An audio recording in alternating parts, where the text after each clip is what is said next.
Assalamualaikum warahmatullahi wabarakatuh. Salam sejahtera bagi kita semuanya. Masih dengan saya, Mr. Wahid Nugroho dari Rumah Cerdas Bahasa Inggris.com, belajar bahasa Inggris dan TOEFL dari nol. Syukur Alhamdulillah saya dalam keadaan sehat. Teman-teman yang sedang menonton video saya kali ini juga saya doakan teman-teman dalam keadaan sehat sehingga kita bisa sama-sama belajar di channel Rumah Cerdas Bahasa Inggris.com ini. Sebelum kita mulai proses belajar, marilah kita berdoa terlebih dahulu. Kita minta kepada Allah, semoga kita semuanya diberikan kesehatan, keselamatan, umur panjang yang barokah, kita diberikan ilmu yang bermanfaat.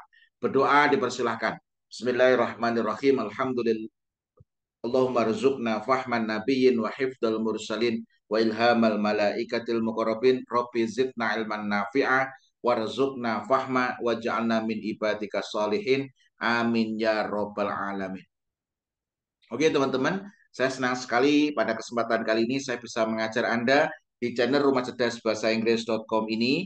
Dan dalam kesempatan kali ini saya akan melanjutkan proses belajar kita untuk membahas soal yang ada dalam structure and written expression.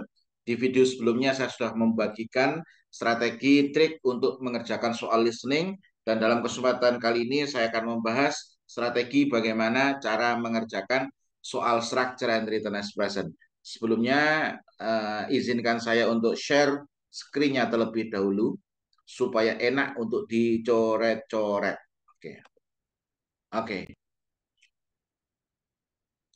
Sebenarnya materi yang saya buat ini pembahasan yang saya buat ini cocok sekali buat Anda bagi teman-teman yang level bahasa Inggrisnya sudah intermediate advance. Jadi ketika posisinya sudah intermediate advance ini sangat bagus bagi teman-teman. Kenapa? Karena memang kita langsung membahas soal soal TOEFL. Dan bagi teman-teman yang level bahasa Inggrisnya masih menengah ke bawah, saran saya Anda bisa belajar dari buku konsep belajar TOEFL dari nol terlebih dahulu. Ini sudah dilengkapi video pembelajaran yang akan menemani Anda bagaimana cara belajar TOEFL dari nol. Anda belajar tenses, Anda belajar kausatif, Anda belajar elliptic, Anda belajar gerund and to infinitive, Anda belajar klausa, ada simple sentence, compound sentence, compound, complex sentence, semuanya dibahas lengkap. Karena satu buku ini sudah dilengkapi sekitar 200 lebih video pembelajaran yang akan mengupgrade kemampuan Anda dari nol menjadi advance. Nah, kalau ini sudah asumsinya, ini Anda sudah levelnya di advance ketika Anda mengerjakan soal ini. Oke, mari kita langsung lanjutkan ke pembahasan kita selanjutnya. Yuk kita lanjutkan pembahasan soal nomor 5 ya. Nah, di sini nomor 5. The Missouri bla bla bla, longest river in United States, flows through 7 states from its source in Montana to its bla bla bla. Wes. Anda harus melihat di sini ada koma. Nah, setelah koma itu apa? Nah, ini strategi untuk mengerjakannya adalah setelah koma ini apa? Nah, setelah koma ini ternyata di sini adalah verb. Flows itu apa? Flows itu mengalir. Mengalir melalui 7 states from. Nah, ini jadi ini berarti ada verb-nya di sini. Nah, di sini setelah koma kok verb, biasanya di sini adalah apositif. Apositif itu apa, Sir? Anda bisa buka di buku konsep belajar bahasa Inggris, konsep belajar TOEFL dari nol. Apositif itu apa? Apositif itu adalah keterangan tambahan. Jadi apositif itu adalah Anda bisa buka kalau sudah punya buku. Ini sudah cetakan ke-6 teman-teman. Oke, di situ ada apositif. Oke, halaman 134. Di situ apositif adalah noun atau kata benda yang hadir sebelum atau sesudah noun yang berfungsi untuk memberikan keterangan tambahan pada noun sebelumnya atau sesudahnya. Jadi di sini ini adalah apositif yang tujuannya untuk apa? Memberikan keterangan tambahan kepada subjek. Nah, ketika di sini apositif, posisi berada di tengah. Nah, ini apositif itu bisa di depan, bisa di tengah, bisa di belakang. Kalau di depan itu hanya ada satu koma saja. Kalau di tengah mesti ada koma. Nah, di sini kebetulan di tengah mesti ada komanya lagi. Nah, Di sini yang ada komanya mana ini? Berarti jawaban antara A sama sama D ya. Nah, kalau jawaban yang B bagaimana? Ini jelas salah. Kenapa? Karena sudah ada verb. Ya, di sini ada verb lagi. Makanya salah. Ini juga ada verb lagi. Ini salah. Nah, apositif di sini ini bukanlah subjek, tapi dia berfungsi untuk memberikan informasi tambahan kepada subjek. Nah, di sini berarti pilihan gandanya yang mana, Sir? Antara A sama D. Kemudian jawabannya yang mana? Oke, jawabannya adalah yang A. The Missouri River, the longest river in United States. Jadi sungai terpanjang di Amerika Serikat mengaliri melalui seven states, 7 negara, 7 kota, 7 negara, from its source, dari sumbernya.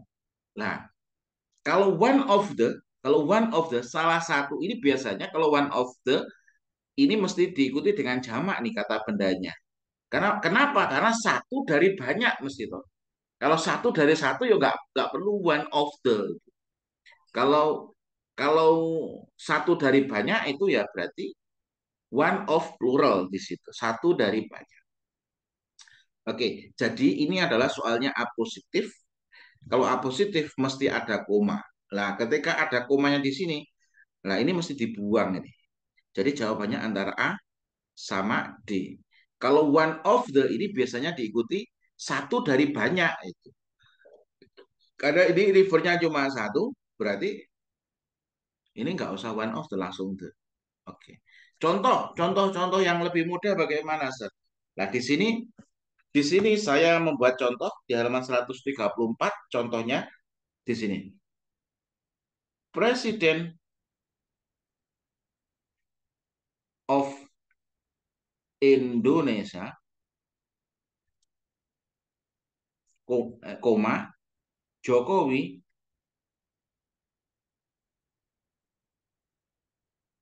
will come to Jogja.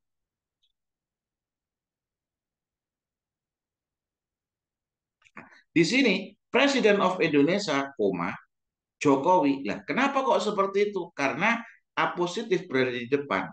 Kalau berada di depan maka hanya satu koma. Tapi kalau berada di tengah berarti harus ada 2 koma. Berarti bagaimana? Jokowi, koma. Oh, Jokowi siapa sih? Bukan tetanggamu. Yang saya maksud di sini adalah Presiden of Indonesia, koma. Nah, ini will come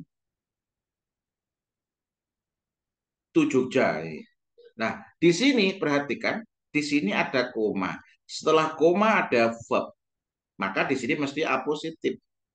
Maka kalau apositif, ini harus cari koma. Di depan mesti ada komanya lagi. Bisa dipahami ya? Ini contoh sederhananya seperti itu. Jadi seorang guru yang hebat itu adalah guru yang bisa menyederhanakan sesuatu yang rumit. Oke, seperti itu ya. Yuk kita lanjutkan soal nomor 6. Ini juga mudah teman-teman. Kenapa? Karena ada polanya. Kalau Anda sudah tahu polanya, maka Anda akan mudah. Maka tonton video-video saya yang ada di YouTube.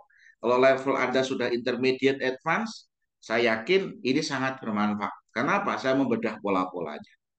Kemarin ada yang protes. Mister Wakil ini promosi buku terus ya. Ya, saya ngomong, iya betul saya promosi buku. Masa saya salah mempromosikan karya saya? Ini adalah karya saya, hasil riset saya, S1, S2 yang banyak membantu teman-teman untuk lolos skor TOEFL. Yang satu-satunya buku yang disertai video pembelajaran yang mengajarkan TOEFL dari nol. Ini saya promosikan terus. Kenapa?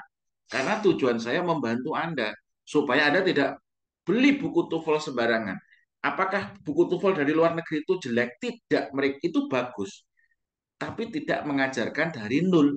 Nah, makanya setelah Anda beli buku, biasanya ditaruh di rak. Kenapa ditaruh di rak? Karena Anda tidak bisa mempelajari. Maka saya buat buku plus ada video pembelajaran sehingga Anda bisa belajar dimanapun, kapanpun Anda berada. Anda yang sambil nyervis motor, timbang timbang bengong, pesan kopi sambil buka e-course-nya, video pembelajarannya sambil buka buku belajar. Ya lumayan satu jam sambil ngantri nyuci mobil dia dapat ilmu, sambil nyervis motor dia dapat ilmu. Nah, seperti itu. Jadi saya promosikan terus.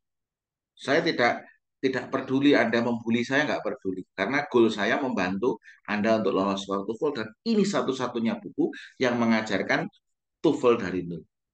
Karena Anda belajar TOEFL tidak ada yang dari nol. Maka diksi belajar TOEFL dari nol itu Wahid Nugroho mesti. Metodenya saya buat sendiri, metode kuantum cerdas. Yuk kita lanjutkan soal nomor 6. Coral Island such as the Maldives are tips of reefs built during period of warm climate, when bla bla bla hayat. Nah, di sini ini Anda harus tahu dulu, ini adalah bentuk statement. Oke, Anda harus tahu dulu ini adalah bentuk statement. Jadi when itu ada kalanya dia bentuknya adalah bentuk question. Kalau question berarti contohnya when did you come? Nah, when did you come? Kapan kamu datang?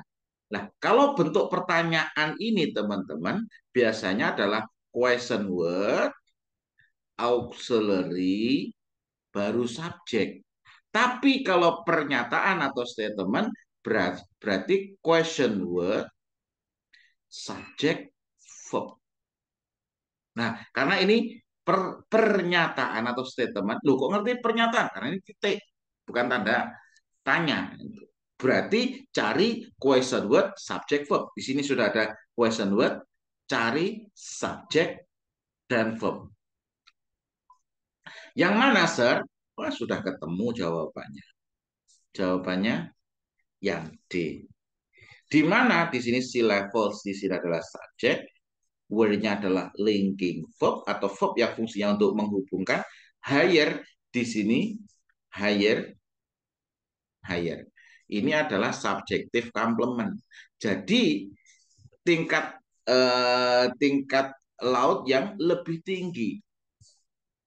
Nah, jawabannya adalah yang D. Ini statement cari, makanya jawaban yang A jelas saya salah. Jawaban yang C juga salah karena nggak subjek, harus subjek verb.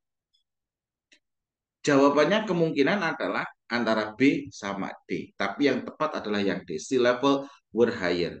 Loh, kenapa kok were higher? Karena di sini ini adalah subjective complement, butuhnya adalah linking verb.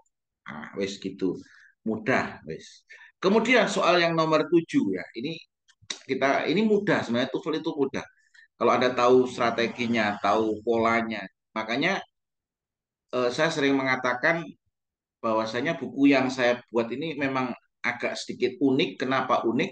Karena saya berangkat dari soal-soal seperti ini, kemudian saya kelompok-kelompokkan. Buku buku saya ini 20% adalah kalimat yang saya buat sendiri, 80% dari buku soal-soal TOEFL. Jadi dari soal-soal TOEFL itu saya ambil soalnya, saya buat teori, oh ini masuk ini masuk ini masuk ini, sehingga bukunya bisa relevan. Nah,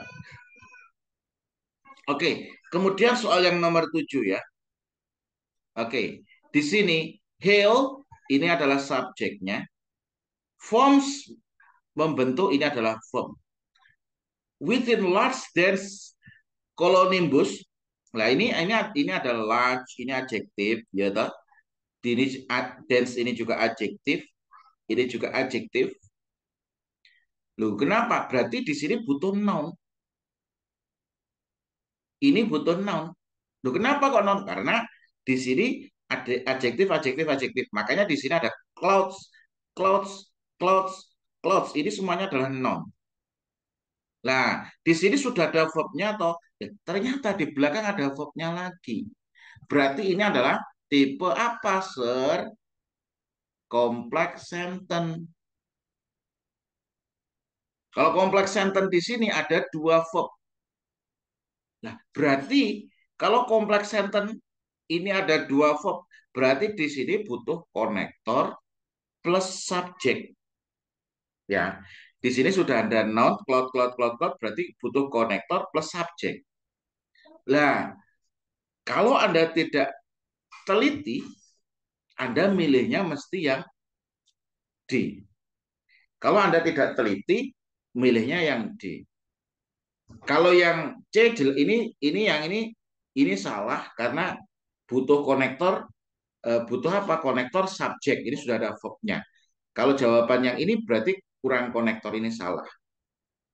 Kalau yang jawaban yang cloud that are ini juga salah. Kenapa salah? Karena di sini ada develop, ini sudah ada verbnya. Kalau di sini developing bisa jadi benar.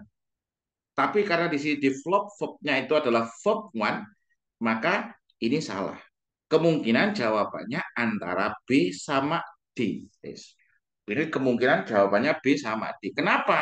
Karena tadi saya sudah mengatakan di sini ada konektor, ada noun, cloud. Noun ini karena ada dua verb, berarti butuh konektor plus subjek. Nah, kemungkinan jawabannya antara B sama D. Tapi yang benar yang mana, Sir? Teman-teman perlu tahu yang benar adalah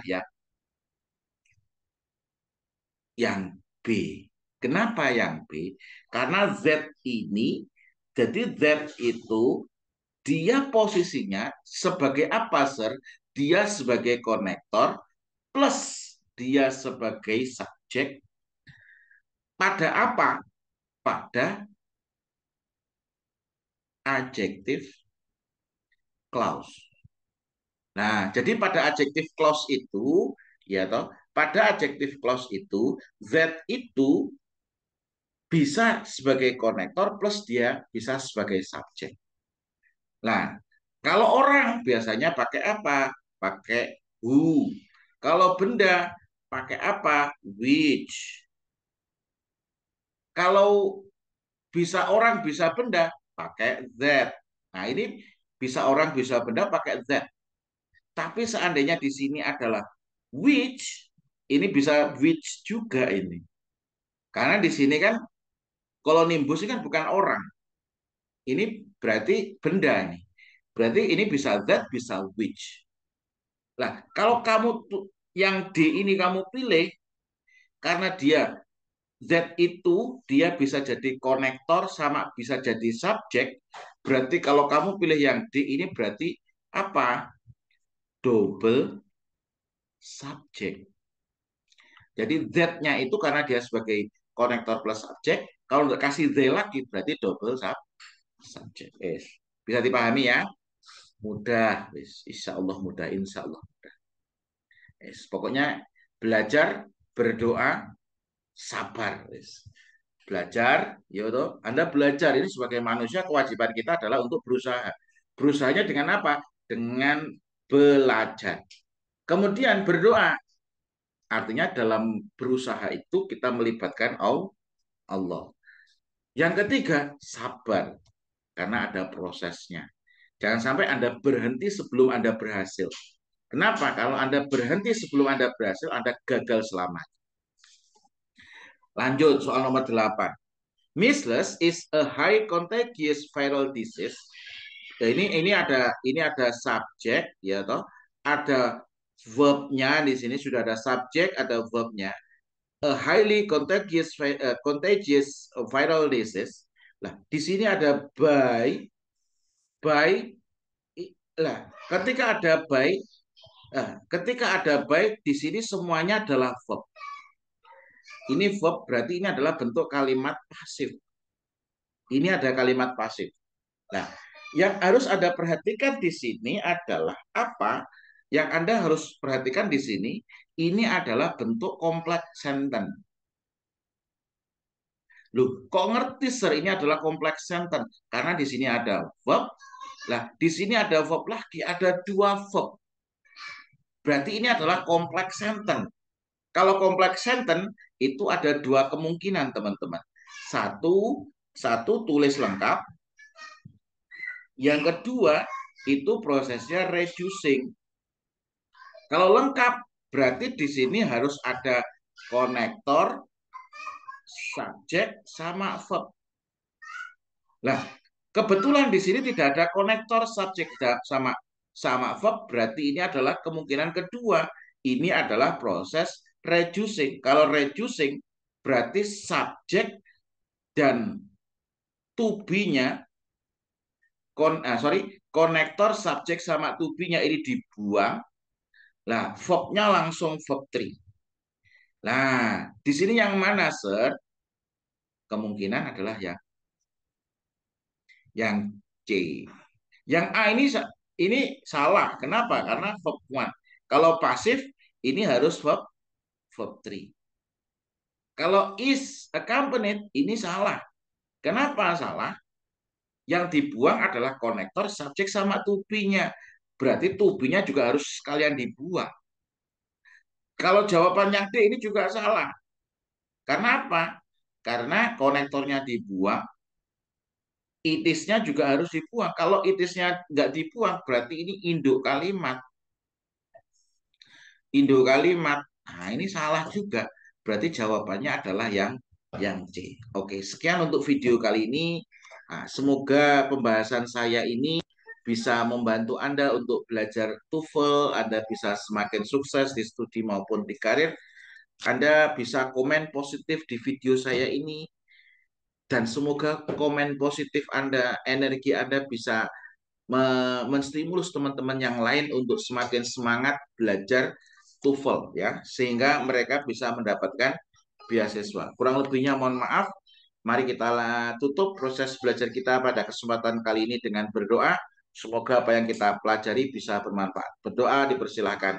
Bismillahirrahmanirrahim. Rabbi zidna ilman nafi'a warzuqna fahma waj'alna min ibadika sholihin. Amin ya rabbal alamin. Wassalamualaikum warahmatullahi wabarakatuh.